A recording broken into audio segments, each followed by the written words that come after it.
Vous cherchez à ajouter une touche de motivation et d'inspiration à votre quotidien?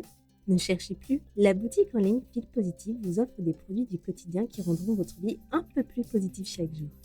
Chez Feel Positive The Boutique, nous vous offrons une sélection de sacs, de tasses ou encore de casquettes qui égayeront chacune de vos journées. De la coque de téléphone au poster de citations motivantes encadrées, nous avons tout ce dont vous avez besoin pour vous sentir plus positif chaque jour. Alors, n'attendez plus, faites-vous plaisir dès maintenant sur notre site web. Achetez chez Feel Positive The Boutique pour une vie plus inspirante. Visitez-nous en ligne dès aujourd'hui à feelpositive-theboutique.com. feelpositive-theboutique.com. Allez bien, il est temps d'écouter l'épisode du jour.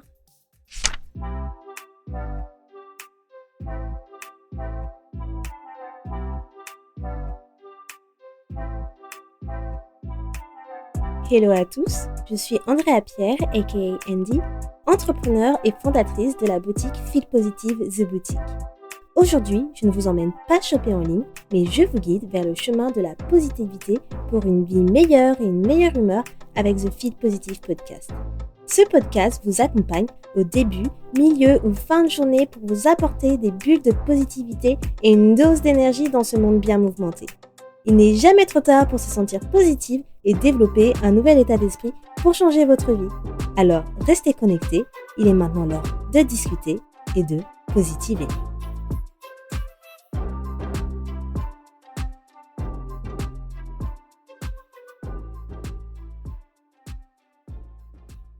Hello les amours, aujourd'hui on se retrouve pour un nouvel épisode de Feel Positive, épisode 58.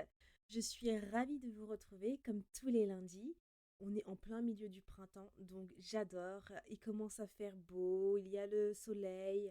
Que demander de plus?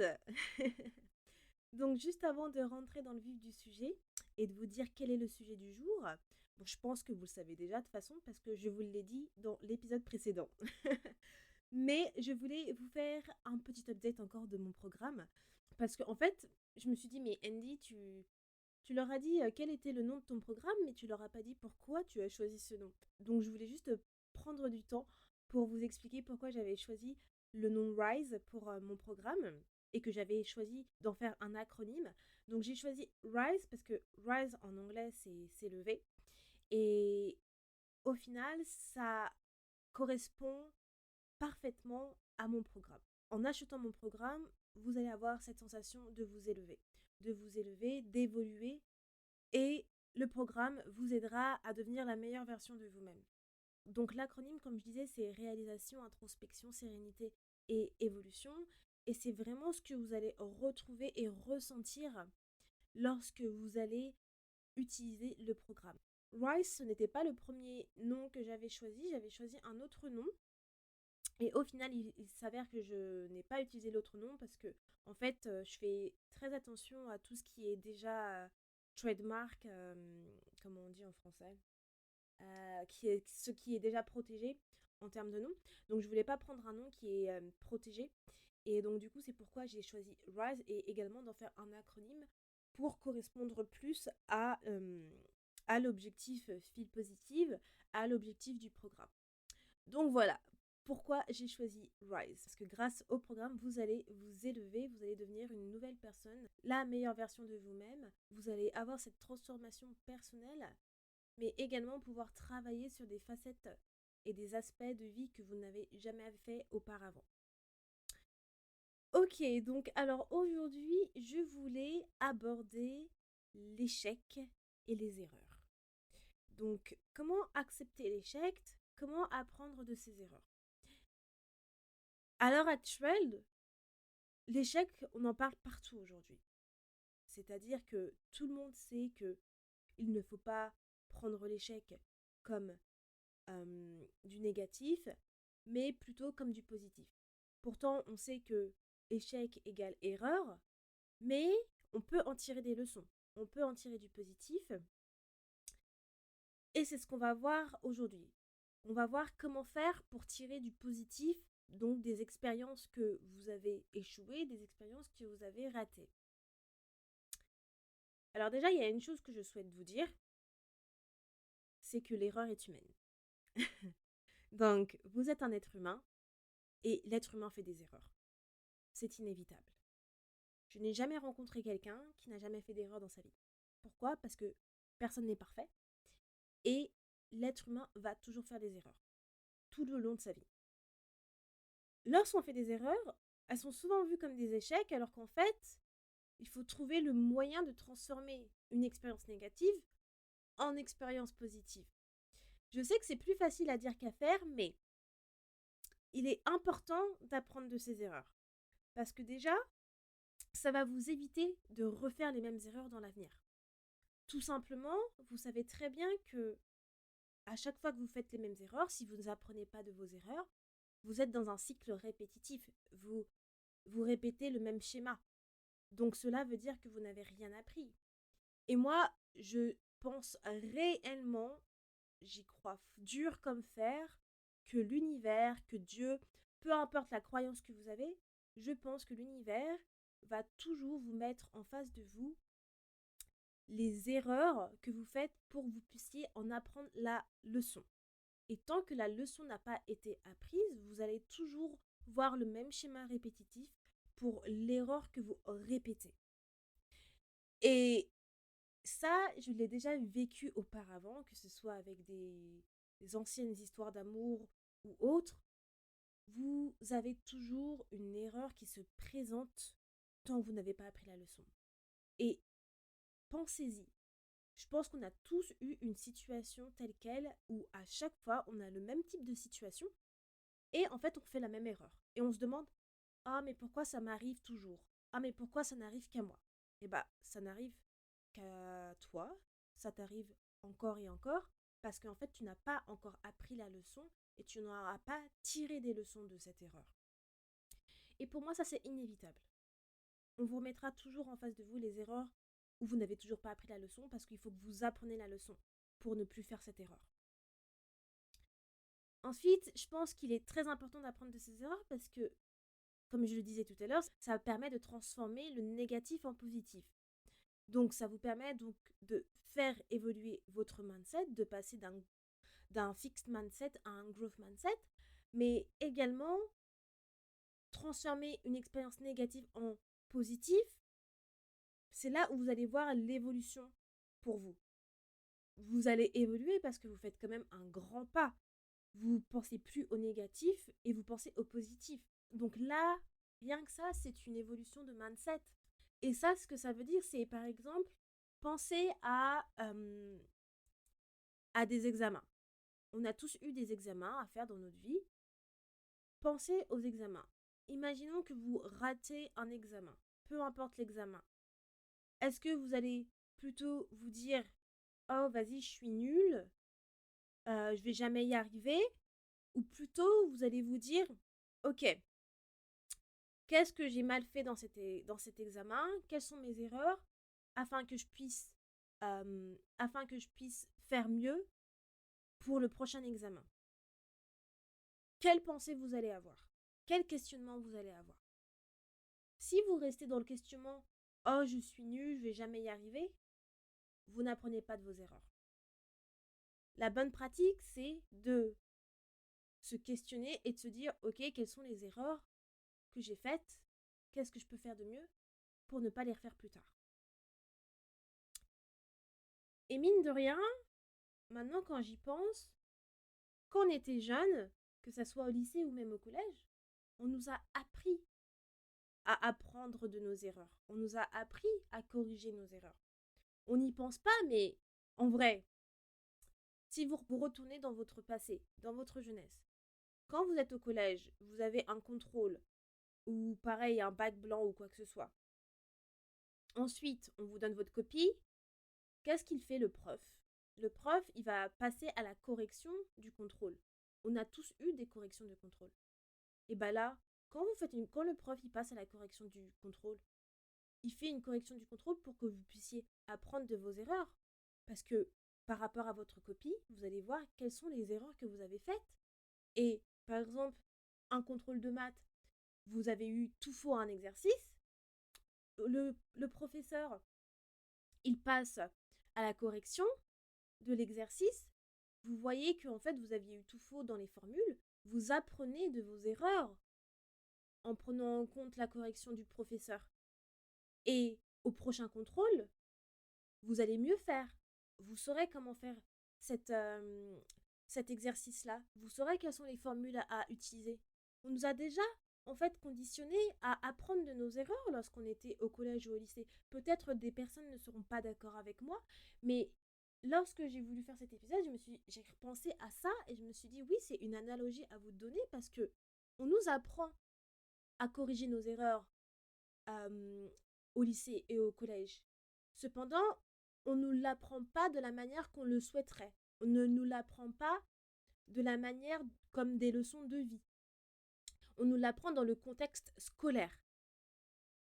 Mais ce qu'il faudrait faire lorsqu'on sort justement du contexte scolaire, lorsqu'on sort du lycée, ce serait de continuer à apprendre de nos erreurs, mais dans la vie de tous les jours, dans la vie professionnelle. Parce que pour le coup, lorsqu'on commence à travailler, on ne nous aide pas à apprendre de nos erreurs. On ne nous l'apprend pas comme on nous l'apprend au collège ou au lycée. C'est très rare qu'un manager va venir te voir et te dire viens, on va travailler sur ce que tu ne fais pas. C'est normalement le rôle d'un manager de faire ça. Mais on sait très bien que les managers, parfois, sont des managers et ils ne devraient pas être managers car ils font très mal leur boulot. Mais un vrai manager devrait, par exemple, venir vers vous et vous dire ok, il y a des choses qui ne vont pas, vous donner des retours constructifs et vous aider à travailler sur ce qui ne va pas. Mais tout le monde ne le fait pas. Tous les managers ne le font pas. Apprendre de ces erreurs va vous permettre de gagner également en maturité, d'en apprendre plus sur vous. Par exemple, comment réguler vos émotions face à cette erreur? Quelles sont les émotions désagréables que vous ressentez? Comment vous gérez la déception?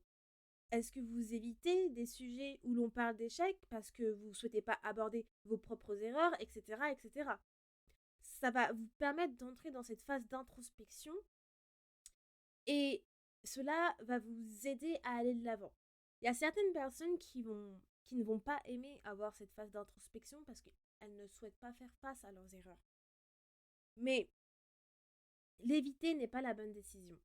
Parce que comme je disais, en évitant déjà votre phase d'introspection, ça veut dire que vous évitez l'erreur, vous évitez l'échec, vous ne l'acceptez pas. Et encore une fois, vous allez retourner dans cette boucle où je vous dis que vous allez encore une fois et encore une fois, de nouveau, rencontrer la même erreur dans le futur. C'est inévitable. À partir du moment où vous n'apprenez pas de votre erreur, vous ferez toujours la même erreur. Parce qu'aucune leçon n'aura été apprise.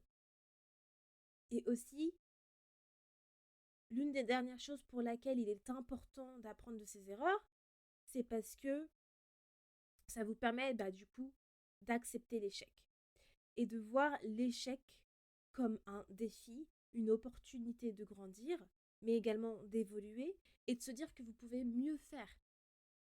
Et de se dire tout ça, ça va vous rebooster. Ça va vous redonner confiance en vous également. Parce qu'en fait, vous n'allez pas vous blâmer. Vous n'allez pas vous blâmer, vous allez avoir une meilleure estime de vous-même. Si vous vous dites, je peux mieux faire. Ok, j'ai fait une erreur ou ok, c'était un échec, mais ce n'est pas un échec. C'est une opportunité pour moi de mieux faire la prochaine fois. Et une chose qu'il faut que vous sachiez, c'est que vous n'apprenez pas de vos succès, mais vous apprenez de vos erreurs. Il n'y a aucun entrepreneur qui a appris de ses succès. Vous apprenez de vos erreurs parce que les erreurs sont des leçons de vie. Si vous ne faites pas d'erreurs, ça veut dire que vous n'avez rien à apprendre. Vous avez fait tout parfaitement. Mais on sait très bien que on ne fait pas tout parfaitement. On sait très bien que dans la vie, il y a des hauts et des bas, qu'il y a des obstacles à votre journée que vous rencontrerez dans votre chemin et que du coup, vous serez obligé de faire des erreurs. Et chaque entrepreneur à succès aujourd'hui, ils ont tous fait des erreurs dans leur vie. Que ça soit professionnel ou personnel. Donc, n'ayez pas peur. N'ayez pas peur, vous n'êtes pas la seule personne dans ce cas-là. J'ai fait énormément d'erreurs dans ma vie. Avant, je n'aimais pas l'échec. Mon Dieu, l'échec, je ne pouvais pas voir cela. Fallait même pas m'en parler. Je parle bien d'avant, hein. Quand je vous parle d'avant, je parle de ma phase où je n'avais pas commencé le développement personnel, hein. Donc, il y a plus de... Oh là là, 6 ans. Ouais. Ouais, j'ai commencé le développement personnel il y a 5 ans, donc il y a plus de 6 ans du coup. Et l'échec, je ne pouvais pas me le voir. Genre, clairement, j'avais l'impression que, vu que je n'avais jamais eu d'échec à l'adolescence, j'ai toujours eu brevet du premier coup, bac du premier coup avec mention, master du premier coup, licence avec du premier coup, permis du premier coup, boulot du premier coup. Enfin, j'ai toujours bien réussi. Donc, à partir du moment où il y avait quelque chose que je n'arrivais pas, que je n'avais pas réussi, avoir le job que je souhaitais d'un coup ou des trucs comme ça, je le voyais comme un échec. Alors que, en fait, ce n'était pas du tout un échec. C'était vraiment stupide de ma part de voir ça comme un échec. Mais c'est parce que j'étais dans cette phase où je n'arrivais pas à voir l'échec du tout, que je n'acceptais pas de faire des erreurs.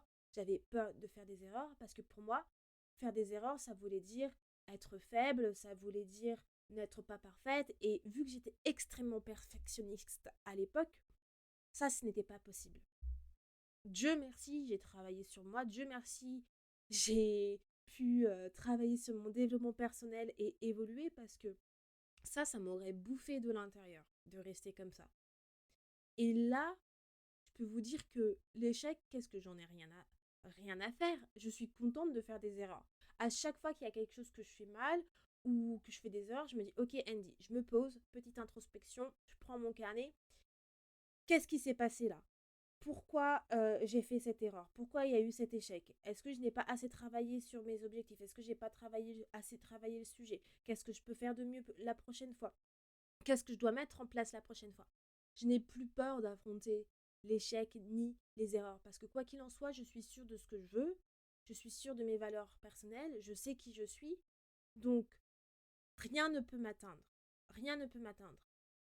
Et je me dis que l'erreur est humaine. On ne peut pas être parfait. Je suis pas la seule à faire des erreurs. Tout le monde dans ce monde fait des erreurs. Et on est plus de 7 milliards. Donc, clairement, n'ayez pas peur de faire des erreurs. Du coup, je vais vous donner 5 tips pour accepter vos erreurs et accepter l'échec. Le premier, c'est de prendre du recul. Comme je disais, l'erreur est humaine. Donc, prenez du recul là-dessus. Vous n'êtes pas les seuls à faire des erreurs. Vos amis font des erreurs. Vos parents ont fait des erreurs. Vos collègues font des erreurs. Tout le monde fait des erreurs. Donc prenez du recul.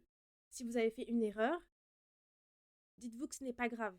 Ce n'est pas la fin du monde. Certes, il y a des erreurs qui sont plus sérieuses que d'autres. Ok, ça je le conçois. Mais c'est dans le passé. Lorsque l'erreur elle a déjà été faite, vous ne pouvez pas la changer. Donc, est-ce que s'en inquiéter résoudra quelque chose? Non. Vous ne pouvez rien faire d'autre. Donc, ça ne sert à rien de vous torturer l'esprit. Donc, prenez du recul là-dessus. Et c'est là que vous pouvez prendre du recul, faire votre phase d'introspection. Le deuxième type, c'est d'être bienveillant avec vous-même. Comme je disais, arrêtez de vous torturer de l'esprit, arrêtez de vous insulter de tous les noms. Cela ne va rien résoudre. Arrêtez d'être méchant avec vous-même. Pourquoi vous donnez autant de méchanceté? Franchement, je ne comprends pas comment une personne peut se donner autant de haine à elle-même. Déjà, je ne comprends pas comment les gens peuvent donner de la haine tout court, mais à vous-même, arrêtez ça de suite. Vous ne méritez pas de vous donner de cette haine-là. Donnez-vous de l'amour. J'allais dire un gros mot. Mais vraiment, donnez-vous de l'amour, franchement. Ce n'est pas grave si vous faites une erreur. Ce n'est pas grave si vous avez vécu un échec. Vous pouvez très bien recommencer. La vie ne s'arrête pas là. La vie ne s'arrête pas sur une erreur ou sur un échec. Donc soyez bienveillant avec vous-même. Ne vous insultez pas de tous les noms parce que vous avez fait une erreur ou un échec. Même si cette erreur ou cet échec-là peut être, comment dire, une grosse erreur et vraiment, je ne sais pas, ça peut changer le tournant de votre vie et vous vous en voulez à la muerte, c'est pas pour une raison que vous devez vous insulter. Vous insulter, ça va que vous faites que vous rabaisser quand vous faites ça. Et ce n'est pas parce que vous faites une erreur que vous méritez des insultes. pensez à ça.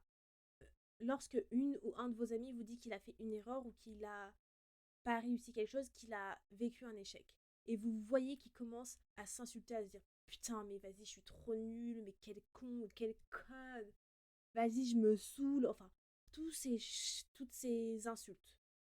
Qu'est-ce que vous allez qu'est-ce que vous allez lui dire? Vous allez lui dire mais arrête de t'insulter, ça va pas, tu n'es pas con, tu n'es pas conne, t'as fait une erreur, mais c'est ok. Vous allez dire toutes ces belles paroles. Donc toutes ces belles paroles, dites-les vous aussi si ça vous arrive. Parce que il n'y a pas que votre entourage hein, qui a le droit à avoir des belles paroles et des pensées positives. Vous aussi, vous avez le droit à ça. Vous aussi, vous le méritez. Donc soyez bienveillant envers vous-même. Le troisième type, c'est l'introspection sur vos erreurs. Donc comme je vous disais, lorsque vous prenez du recul, faites une phase d'introspection.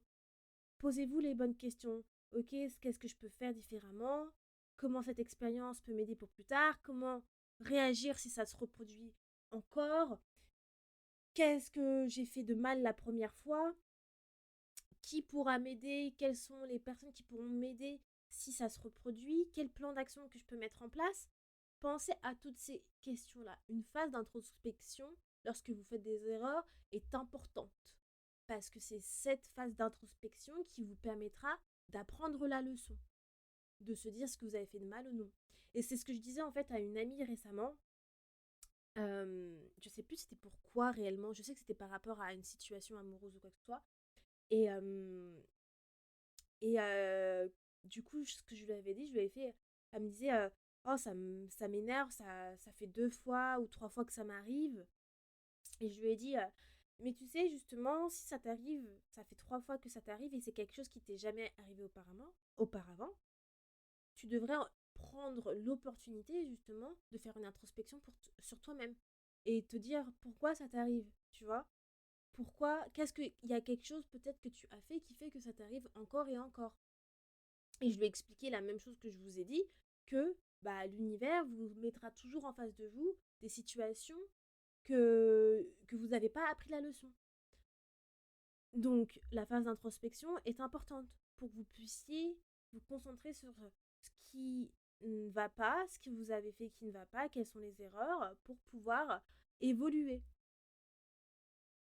L'un des autres avantages, c'est de reconnaître vos erreurs et vos échecs. N'ayez pas peur de les reconnaître.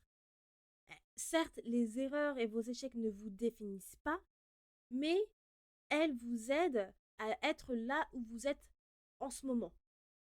S'il y a des choses que je n'avais pas faites auparavant qui étaient des erreurs ou des échecs, enfin, que je mets bien des guillemets parce que, comme je vous ai dit, des échecs, ce sont des opportunités, bah voilà, je n'aurais pas connu les opportunités que j'ai aujourd'hui. Si je n'avais pas vécu tel échec, je me serais pas dit, ok, j'aurais eu cette opportunité-là. Donc, des échecs, des erreurs, acceptez-les. Ce ne sont pas vos ennemis. Elles sont là pour vous aider à aller de l'avant, pour vous aider à évoluer et à grandir. Voyez-le toujours ainsi et essayez de repenser peut-être à, juste pour faire une sorte de rétrospective et de vous dire, ok, en fait, cette erreur-là a amené en fait à cette opportunité-là. Cet échec-là a amené à cette opportunité-là. Il y a plein de trucs comme ça que vous pouvez vous dire en fait. Et je pense que je vous l'ai expliqué, c'était bah dans l'épisode de la prise de décision où je vous ai dit que lorsque j'ai pris la décision de mettre en hold mon projet entrepreneurial d'application de mobile, les gens peuvent voir ça comme un échec, mais en fait pour moi c'était une opportunité parce que ça m'a permis de me concentrer sur Fil Positive et de développer Fil Positive, un projet auquel je suis encore plus alignée que cette application de voyage que je voulais faire.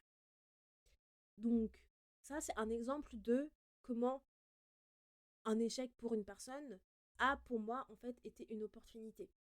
Et quand je dis pour une personne, c'est parce que les gens extérieurs verront ça comme un échec alors que pour moi ça ne l'est pas. Et le dernier type, c'est d'accepter les critiques constructives. Et je dis bien constructives parce que les critiques, si elles ne sont pas constructives, vous avez le droit de ne pas les accepter. Et souvent, des personnes veulent faire des critiques simplement pour critiquer. Les gens sont méchants. Les gens ne sont pas tous bienveillants. Donc, faites bien attention à accepter les bonnes critiques.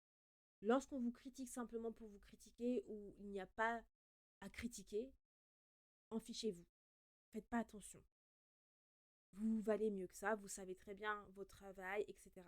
Et c'est pour ça que je dis bien constructif, parce que parfois on va aussi vous donner en fait des critiques qui sont constructifs, mais même là, parfois vous allez vous dire, ok, c'est constructif, mais c'est pas quelque chose sur lequel ça va m'aider. Je vous donne un exemple. Par exemple, vous avez travaillé sur un projet pour votre boulot, un projet de design, je dis n'importe quoi, et votre manager, il vous donne une critique constructive sur le design que vous avez fait. On va dire que la critique, elle a été constructive et vous acceptez la critique. Cependant, vous savez ce qu'il vous dit, vous le saviez déjà. Vous le saviez déjà. Et la manière que vous avez créé le design, c'est pour une raison. Donc, en fait, ce que je veux dire, c'est que parfois, les gens, ils vont se baser sur ce qu'ils voient. Les gens, ils vont se baser sur une partie de ce que vous créez, sur une partie de ce que vous faites. Et ça s'applique à tout.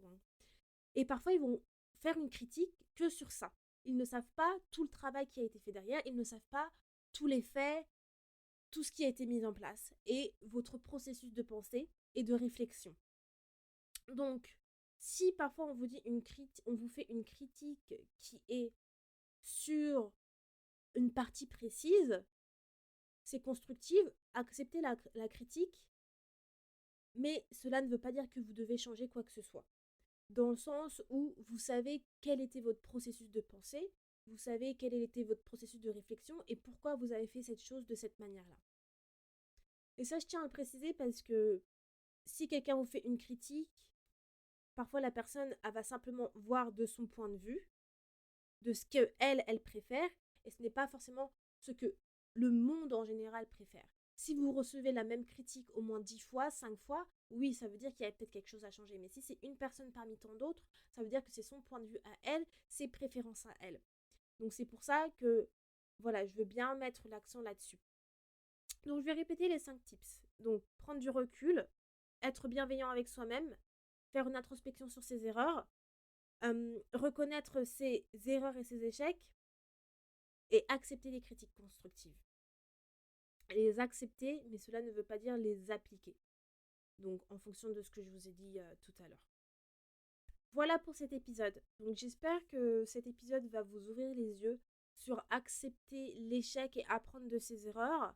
Donc rappelez-vous bien, l'échec n'est pas un échec, c'est une opportunité d'apprendre, une opportunité de grandir, une opportunité d'évoluer.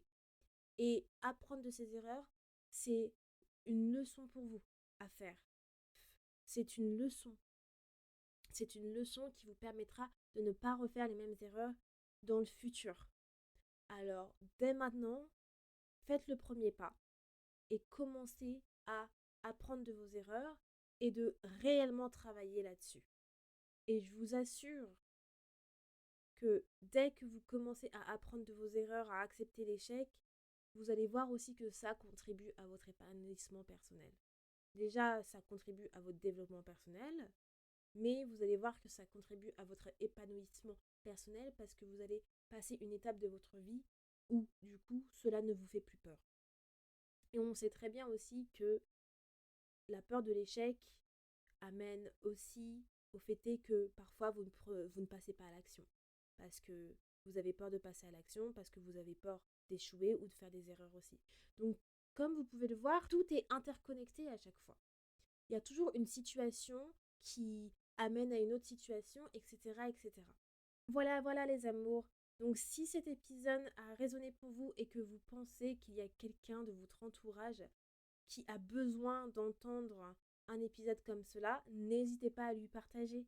Je suis sûre que ça lui fera plaisir, je suis sûre que ça lui ouvrira les yeux également. Donc partagez-lui. Donc voilà, on se retrouve lundi prochain pour un nouvel épisode du podcast Feel Positive. Je vous fais des gros bisous et je vous dis à lundi prochain. Ciao! Merci beaucoup de ton écoute et d'être resté avec moi jusqu'au bout. Si à la fin de cet épisode tu sens ton humeur changer et tu te sens un peu plus boosté, n'hésite pas à me laisser un avis ou une note sur ta plateforme d'écoute préférée.